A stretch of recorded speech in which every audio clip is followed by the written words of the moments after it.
So anyway, we're here to talk to you about kind of phase 2 of what we talked about 14 months ago.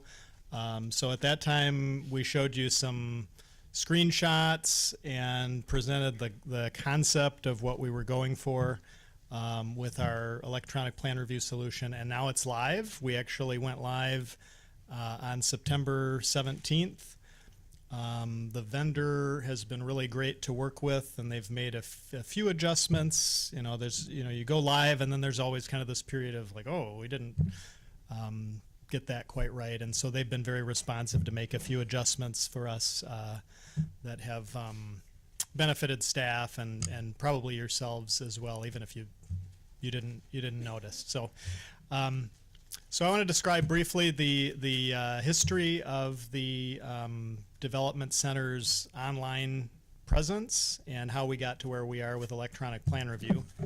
And we should advance to the next slide. We may be talking agenda first. Let's see what's next. Okay, agenda. So that's the introduction. I'll give you a brief history and overview, and then Brooke is going to walk you through a demonstration. So a couple of you have already used the tool. And we've done a customer survey of just the people who have used it in the first couple months, and that went out a couple weeks ago, and we've received pretty good response in terms of response rate.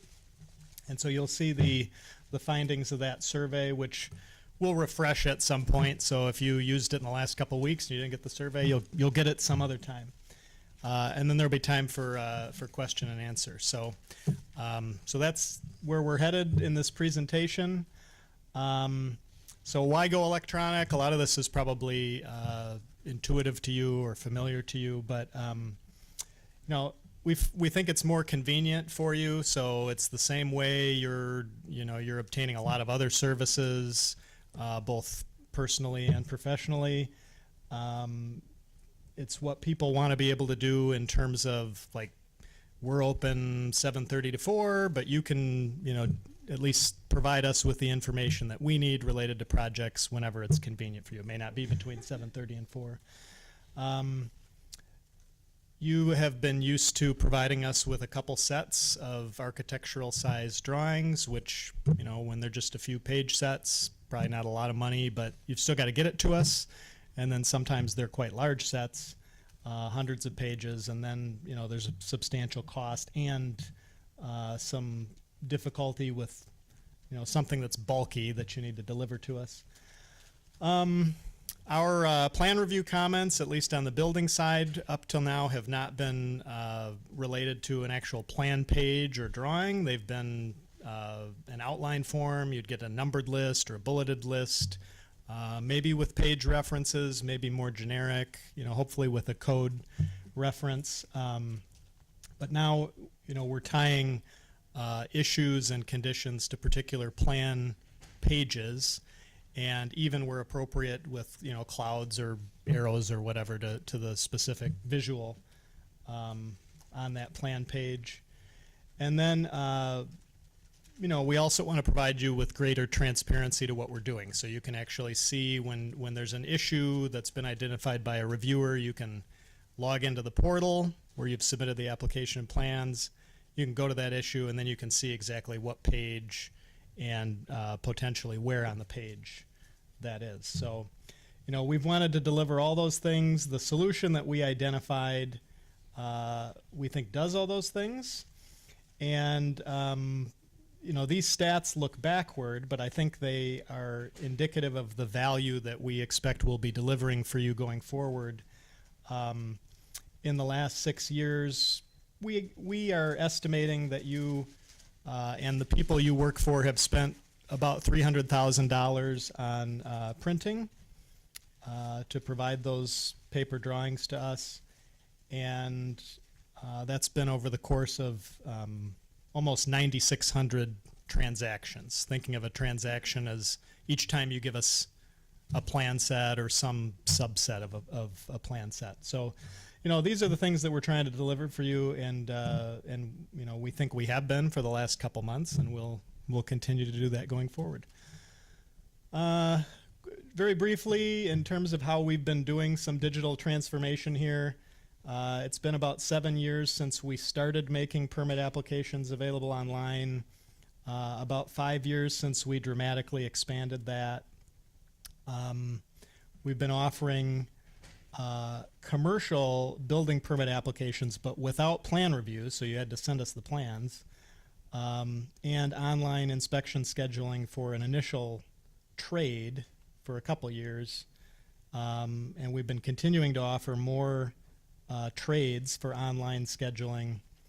And of course, 2 months ago, launched the electronic plan review solution. So, we've been building on some first steps to the point where we really are almost totally available for electronic transactions. There's a couple things that are still to come, but we're very close.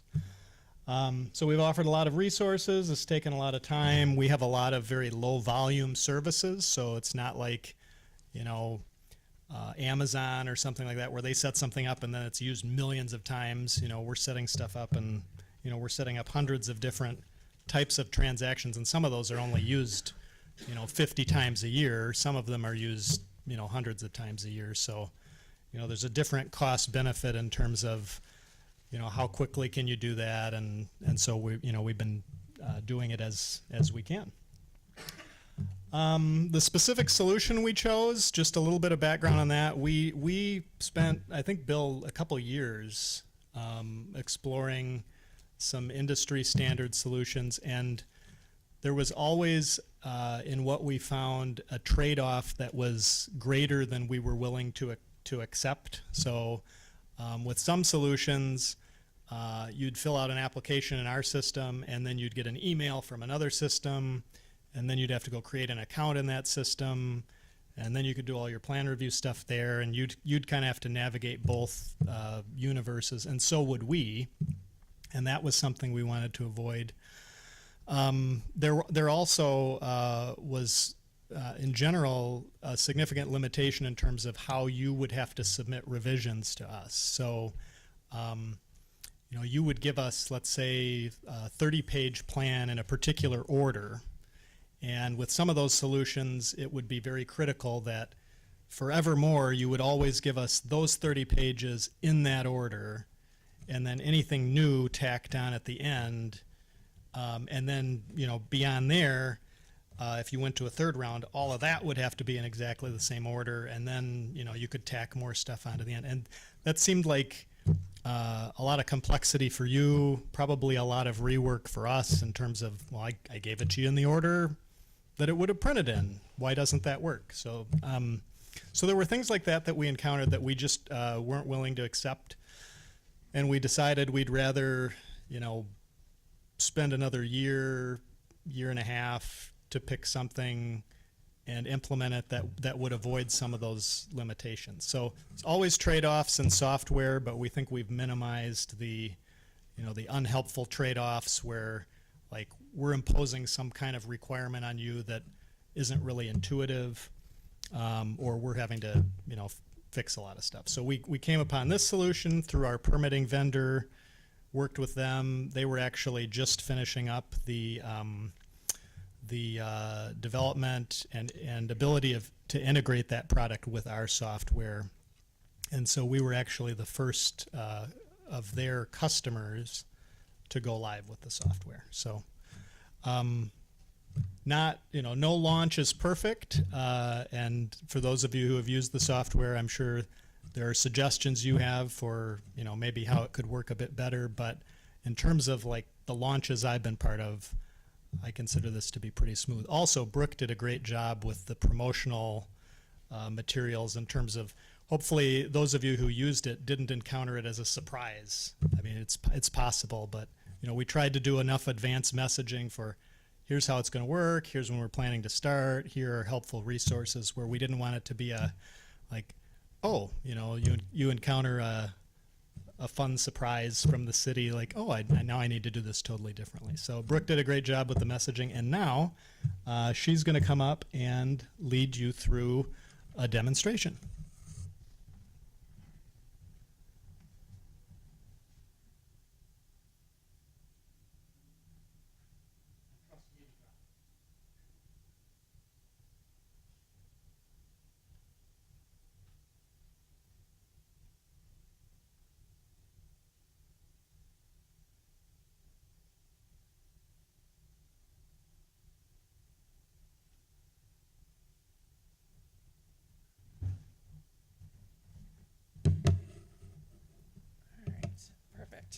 So again, how many of you have had experience using the new ePlanroom tool? Okay, a handful of you. Thank you. Can you hear me all right? Okay. So I'm going to go through, we have just a condensed plan set that I'm going to upload and kind of walk you through the process. For today's demonstration, we're starting at the point of an application has been created, and we're going to upload plans, an initial plan set for that. So for those of you that have used this, you've experienced likely you've created your online application, and then it's pretty seamless. At the end of your application, you're prompted with a button to upload plans and start the plan submission process. But if someone else has created the application, or if you're not ready to submit plans at that time, you do have the option of doing that later like we're doing right now. So my application's been submitted, and we're gonna go through the plan upload. So I've logged in to Citizen Access, and here I'm going to pull up my permit application. This Planroom tab here in the middle is going to become your new best friend when you're working with ePlanroom. Basically everything that you're doing from plan submission or plan review cycle process is happening here through the Planroom. To upload, I'm just going to click on this Uploads button. I can see that I have a new review cycle 1, that's ready for me to upload plans. I've got a resume button right here, so I know that there's an action that's required from me to get this process started. From here, I can see I've got my first review cycle. In the review cycle 1, you can put a brief description of what it is that you're uploading. This could just be initial submittal, or if you choose to get more detailed, depending on what it is that you're submitting, you're more than welcome to do so.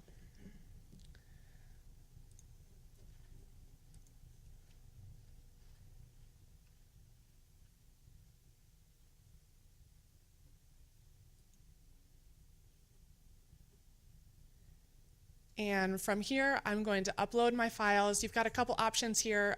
You can just drag and drop your files directly onto this page, or you can click the blue Browse button and select the files that you're interested in. So a couple things here.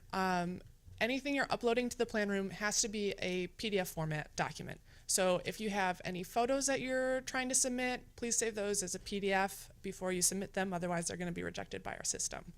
Also, one point that we know has been a little bit sticky for some of you is we have multiple document types here, and it's really important that the document type you're selecting is what you're uploading. So if you're uploading a plan, make sure that you're selecting plan instead of attachment or any of the other types, because this makes a significant difference in how it's routed in our system and uploaded. So my first document here is a plan. You can put a description in there if you'd like. You can upload as many files as you have. So if you have multiple plan sheets saved as individual files, you can upload them that way. If they're all combined, you can upload just one single PDF. One note on your document standards, the best way to work with the Planroom is if your bookmarks for your plan set include the plan sheet name, and you have that in your file. So I'm also going to upload just some supporting documents. You can upload those as attachment, or we have calculation available for that as well. So uploading and submitting plans is really a two-part process. The first part here, we're validating, so our system's making sure that your documents aren't encrypted or that they're compatible with the ePlanroom system. This is pretty quick. You can see that my documents have already validated and there aren't any issues. If there were, I'd get a little red error message here, and it would prompt me to re-upload my file. So the second part here, I'm not done yet. You have to click the blue Process Files button. And this can take several minutes if you have a lot of pages that you're trying to upload at once, or it's pretty quick if you just got a couple of sheets here. You can navigate away from this page. You can close out of Citizen Access entirely, go grab a cup of coffee, come back. You'll get an email once your files have finished processing. What I'm uploading is just like 5 pages, so this is pretty quick. But This part of our system is actually pulling apart all of your plan sheets, and it's reading the individual plan sheet number and assigning that a name in our system. So there's actually quite a bit that's going on here. They're being optimized for mobile. So it is a little bit of a lengthy process, but you don't have to wait around for this. Question, yeah. It's 100 megabytes per file. So if you have a large plan set, you can upload those as individual pages. Yeah. Does the system take multi-page PDFs now? When I first uploaded it, was 1 GB at a time. Nope, it can do multi-page. Yeah.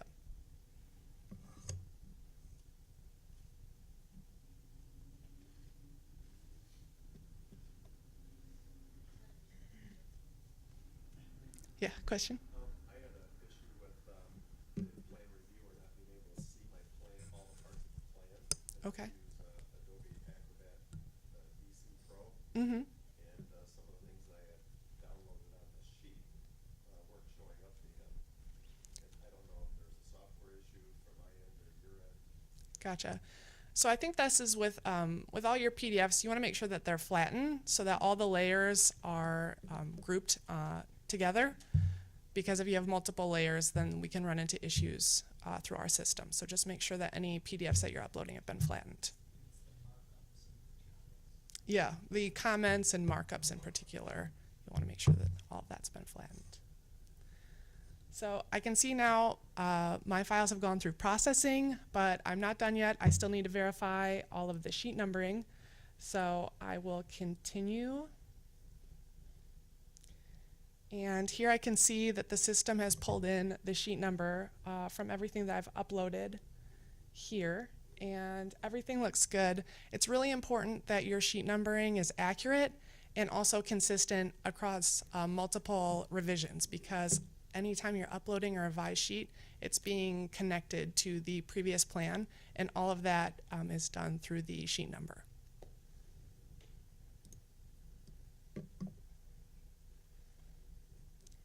So I've got my success message here. I can see everything's been processed. I'm going to click finish, and my review package has been received. So if you're submitting something and if you're submitting a plan in particular and you're not prompted to review the sheet numbering, make sure that what you are submitting is a plan type, because if you're submitting something that's an attachment, you won't be prompted to verify the sheet numbering.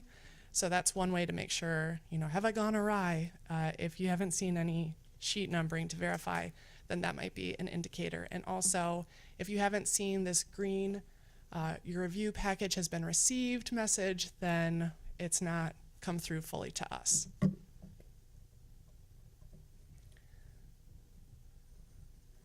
So just a quick overview of what this looks like. Here I've got a summary screen, and I can see that my project is an intake. So it's been received by the city. It's now the ball's in our court to go through, do the intake, and get it routed for the reviewers.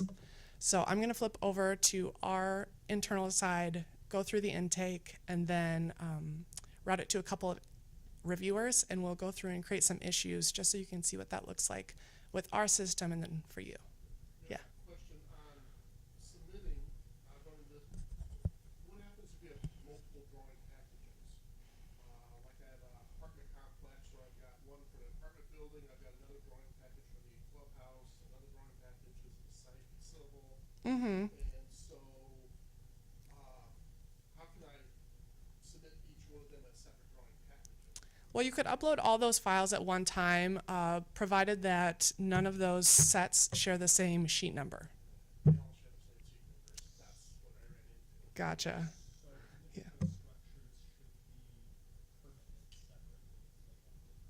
Mm-hmm. Yes, so individual structures should be permitted separately if they have different plans. Is that? So, I guess I'm trying to figure out how to just do it. Like the one, the apartment buildings, we get built 4 times. So, in the sense of that, so you're saying we just have to, it's just a whole new submittal system new numbers, I'm thinking of like the permit number and everything. Mm-hmm. Yeah. So we're always happy to have that discussion up front for what should the application structure be. In that situation, you know, let's say you've got 3 buildings of building type A, and you've got 2 buildings of building type B, and then you've got a clubhouse. So you've got 3 sets of drawings, most likely, for the scenario you're describing. Yeah, so the civil, you know, would, for that sort of project, require a LUDS permit. Now, you'd still have to provide civil drawings with each of the building permits to at least the site plan. But the LUDS is going to cover the whole development. And then what we'd likely work out with you under that circumstance is, you know, apply for one of type A, apply for one of type B, and then apply for the clubhouse, and then at the end we'll duplicate type A, you know, 3 times, and we'll duplicate B, you know, once, so that you don't have to submit redundant information to us, but we're still, you know, processing it according to how you've structured the plans. Does that help? I guess so. Yeah. And it's the sort of thing Bill and the other plans examiners, and sometimes I get involved in, like, okay, this is kind of a complicated thing. How are we going to structure it? Because you likely will have applied for addresses, and maybe there's a street, and so we probably have had a chance to talk about that prior to that point. There's a lot of comments on building A is going to apply to building B. So, Yeah. Okay.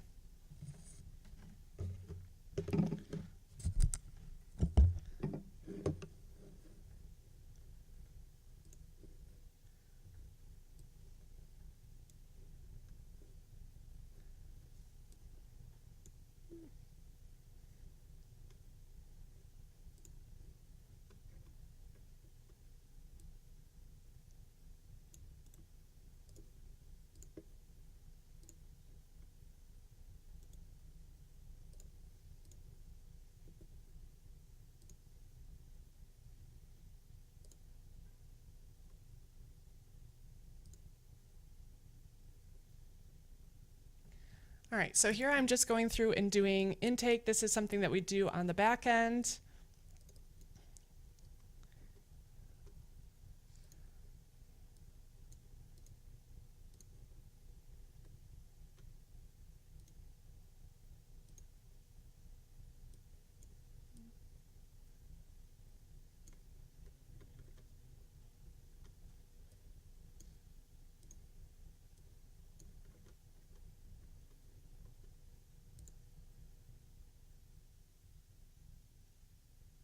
We do have bigger monitors.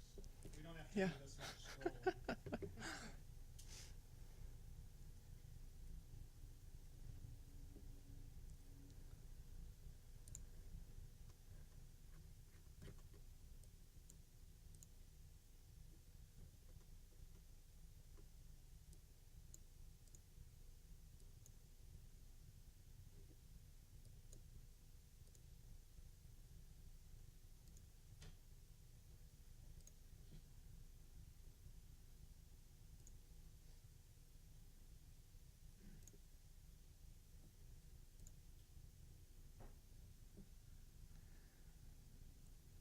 So our review process, each of the plan reviewers, when they're going through the documents that you've submitted, they're creating issues or conditions.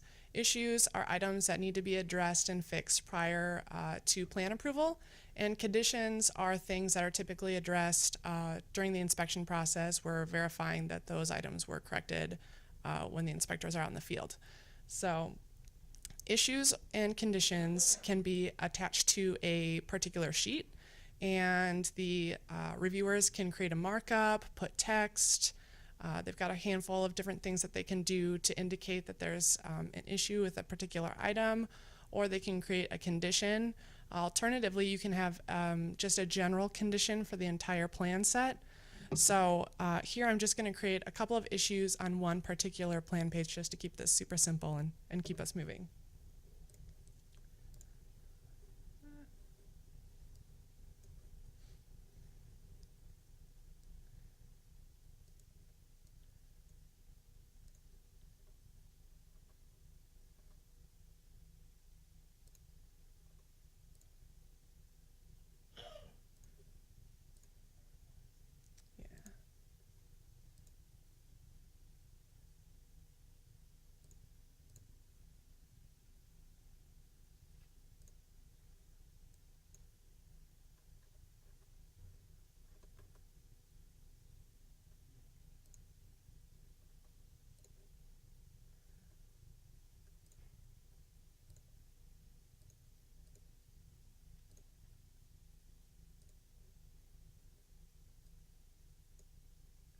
All right, so here I have a generic planning and stormwater issue.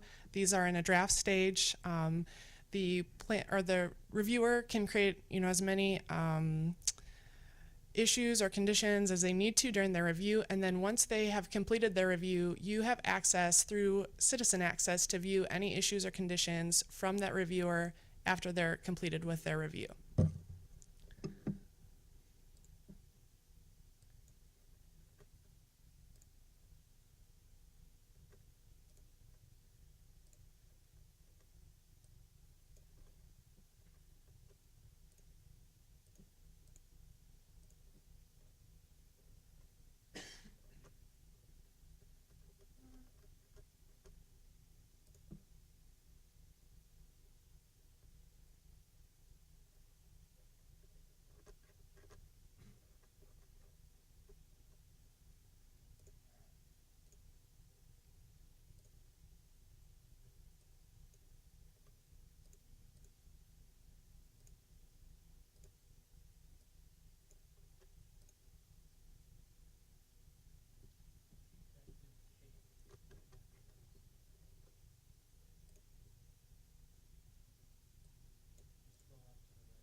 All right, so flipping over into the public facing citizen access side, I can see here the current status of my review cycle under summary, and I can also see any issues or the quantity of issues that were noticed in the review. And if I click on this issues tab, I can see that 2 issues were created during this review. Now, issues do require a response by you prior to submitting new plans. Conditions do not. There's actually not even any way to respond to a condition. So issues are an interactive process, conditions aren't. Really, we're just looking for like something very brief, just a quick got it, we'll revise the next submittal, something along those lines. If you have some additional clarification that you need on the comments created by the reviewer, it's best to just reach out to them directly. To respond to these, I just click on my issue, type in some type of brief response, and click save. And I can see my answer has changed its status to answered.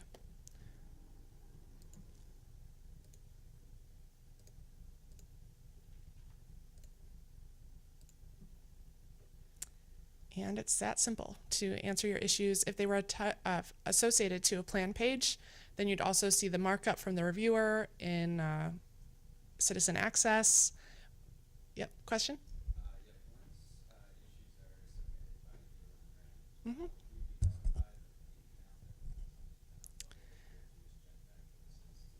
Nope. So you will get an email after each review cycle or after each discipline reviewer has completed the review if they've asked for additional information or it's been not approved for whatever reason. And there will be a deep link in that email, so it'll take you right to this record and those issues. If it's been approved, we don't send you an email just because we don't want to spam you with a bunch of emails throughout the whole process. And then once everyone has completed their review, you'll get a final email which will contain a plan review letter, and that outlines the results of your plan review cycle, any comments that were created by the reviewers, and actually will list like each individual issue and condition from the review. So at this point, if I go to uploads here, I can see, yeah.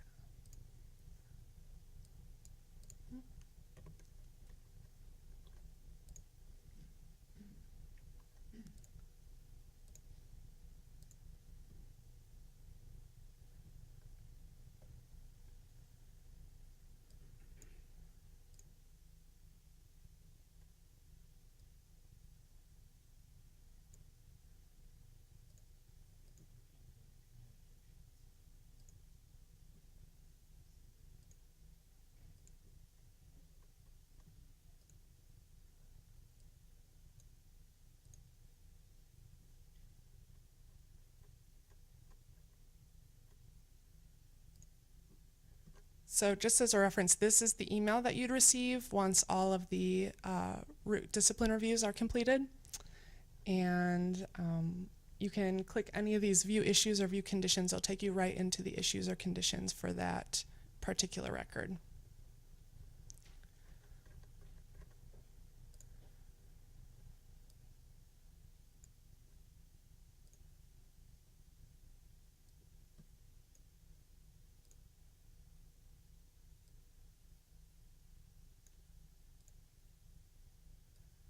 All right, so now that I've answered both of my issues, and we can see here that there is a second review cycle that's now available, and this is what you use to submit your revised plans. Now let's say you had submitted your first initial cycle and it was just maybe a day or two into the review cycle and you notice, oh, I forgot to upload a landscape sheet or something along those lines. We do have a mid-cycle review form separate from this process that you can use in those instances. And basically it will just send your attachment to our Dev Center inbox. We'll take a look at what you've submitted. If your review cycle is just starting, then we can attach that record and that'll be included in your current review.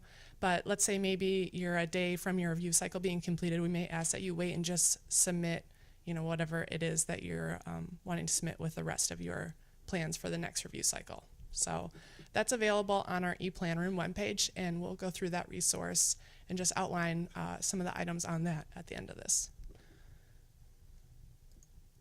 So to upload my revision, very similar to uploading your initial plan.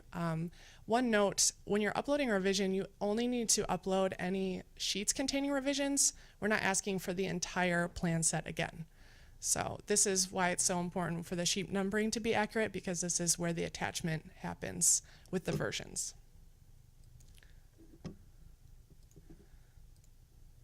So I could put in a brief description of what I am uploading here. Again, same process as before. I have my revised plan.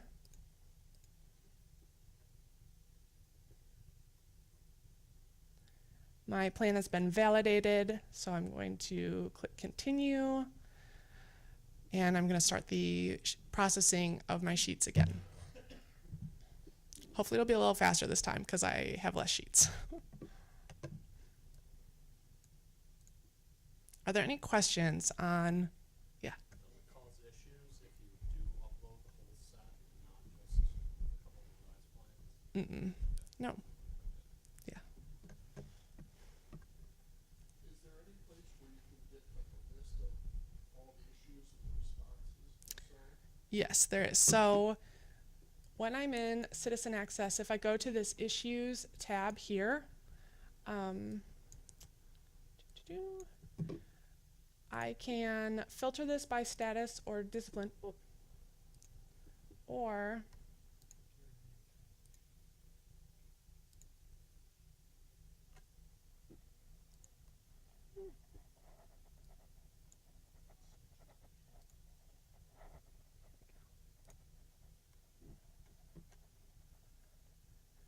where I can see all my issues here, this little print button. This will pull up a PDF of all the issues that were identified in the review cycle. So you can filter what's in that print based on discipline if you're only looking for a certain reviewer's comments to send to someone else or something along those lines. So.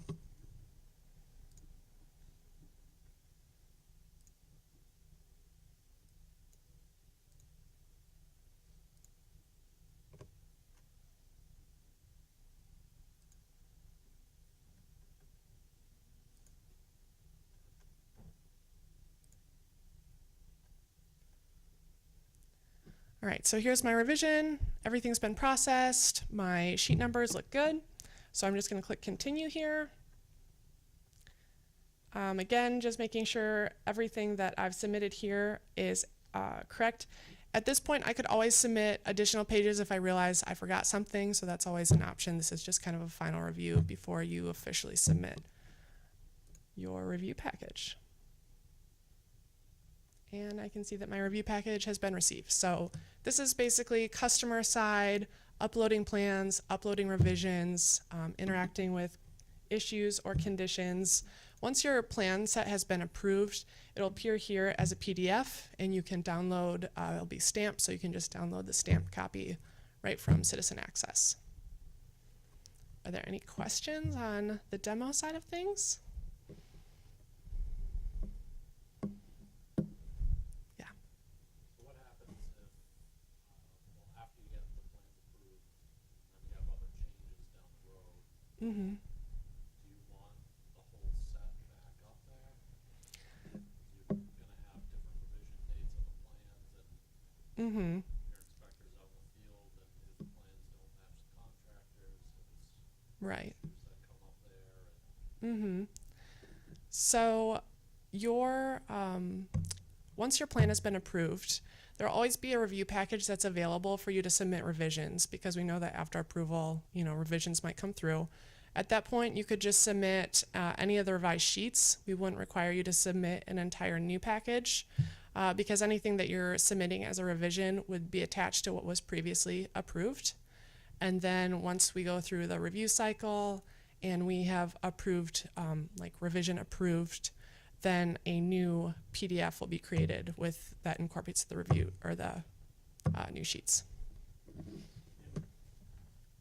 To add to that, the approved plan always includes all of the sheets, the latest version of that sheet. So you don't have to worry about, I only gave them 3 sheets. Is the inspector going to get everything? The inspector is going to get those 3 sheets and whatever the latest sheet is of everything else too. Right. Yes, in the back. Overall question here on how much detail and whatever you're looking for. Like, let's say I was doing a house or small apartment complex, submitted a set of plans, and forgot to put any anchor bolts on the foundation. The bill catches it and says, hey, it's gonna blow in the wind unless you have some anchor bolts. Mm-hmm. So then that's flagged as an issue in the system, and I can write in there, in that first initial response, yes, we'll provide anchor bolts per the code. Mm-hmm. Does that handle it, or I can go through my entire drawing set, anywhere I've got a wall section or a foundation detail, draw that anchor bolt and flag it 47 times. Mm-hmm. I think So, is like, does every issue require a plan upload to back it up? so. I think it kind of depends on the reviewer. Bill, if you want to speak to this, you're more than welcome to. So, I mean, as the architect, it's your responsibility, the construction documents have fully detailed to the compliance to the code. You guys are aware of that. And so it's your discretion of, is that enough detail in that plan that it's gonna go with? Because your seal on that drawing, that someone's gonna be putting together, that's compliant to that. Does every issue need a revised drawing? There may be issues that we identify that a text communication is enough of, oh, no, you misunderstood, this is our intent here. And they make that issue go away. When you respond to the issues through the plan room portal, we see those responses as you put in. Even if you haven't put in revised drawings, we do see your response to that.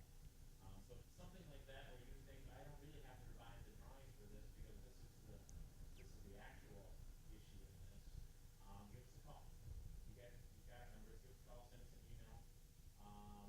We're not alerted when you put in that response, so it doesn't populate to our system saying, hey, there's something you need to do. We're alerted when you put in a new drawing. But if you've addressed what we've identified as an issue and you kind of want to continue that conversation, send us an email saying, hey, I saw your issue with this, I responded, and let's talk. And we're still here. We're not trying to hide behind a screen on this. We're still here to talk to you guys and work through those items for that.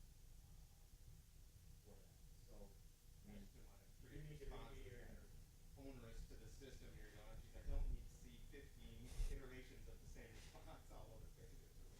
Mm-hmm. and we try to identify where it makes sense to correct the issue on the page there. So I mean, I see a foundation plan that doesn't identify any anchor bolts. That's probably a good spot to put, hey, we're gonna need anchor bolts 24 inches from the corner, 48 inches from the center.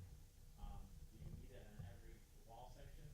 No, because when people are putting anchor bolts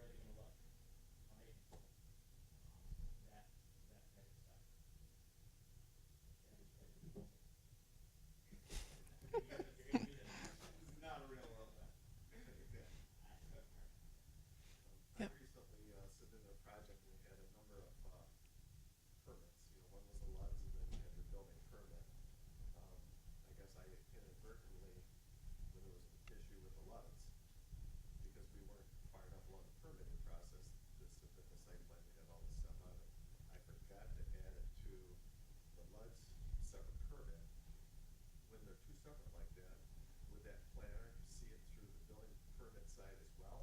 Or we have to make sure that we're following multiple permits with like information?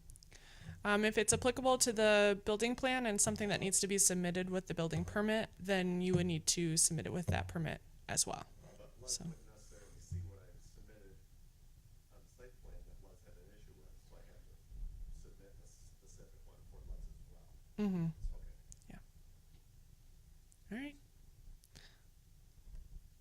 Are you seeing submittals in color? Yes. Yep. That most of the drawing or some of them? Colorblind, but yeah. And did they ever get printed for the inspector that goes out in the field or anything, or do they have iPads, or how else are these used? Yeah, so all the inspectors in the field, they do have an iPad, and through their inspector app, they have access to all the approved plans directly through that. I do want to say So. it is still the contractor's responsibility that they have the plans available on site. So either they have a printed copy of the latest approved plans on site, or they have access to the digital PDF on site. It's not, because that's how it's getting built. You can't expect an inspector to show up and tell you how to build it. That approved plan has to be available on the job site, either in printed form or digital form.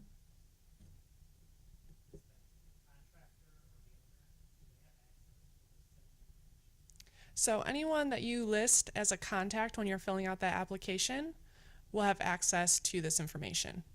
So when you're going in and filling out the application, you're selecting your contact as applicant or designer, contractor, so forth. You can list as many contacts as you want, and anyone who has account through Citizen Access, a public user account, and is listed as a contact on this application will have access to all this. Is there a place where we can add people to it after we've done the initial submittal and everything? Oh yeah, we do have a form on our website where you can request that other people can be linked to the application. So, yeah. How about the architectural seal, which is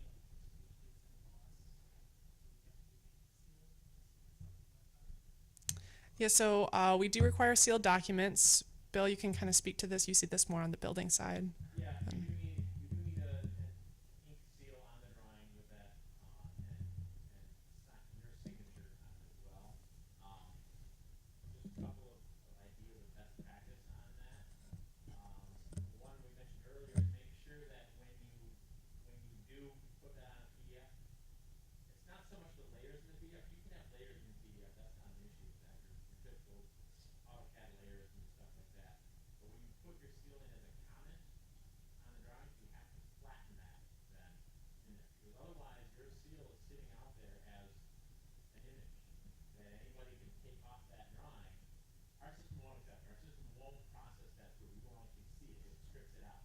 If it's not flat, it actually strips it out. Because the potential is that it's sitting out there as an image and anybody could grab that. So when you do put when you sign and put your seal on that cover page, be sure you flatten that cover page in your whatever PDF processing you're using so that it becomes part of the page and can't get stripped out like that. I've told some people it makes good sense, common practice of for each project you're working on, you put your seal and your signature with a date on it. That's the seal for that project going out. It's not just one generic seal that you put out there, but you put some identifier that this is this project or this date. Put those two together and put them on the drawing that they stick together, that it can't be stripped out of just your seal on the drawing. We do it as acceptable. It's acceptable to the state as well. Digital, call it digital seal. It's not a true digital seal, but it's an image on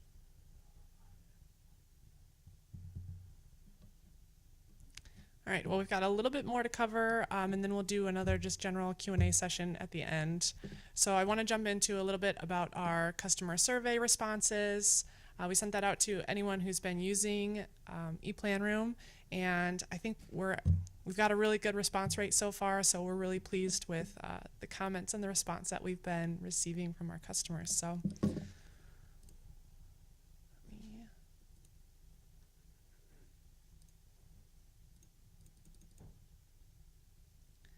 All right, so this is an overview of how we're receiving plans now. This data is from October, and as you can see here, for commercial plans, 86% of our plans are coming in through ePlan Room, so we're very pleased with that.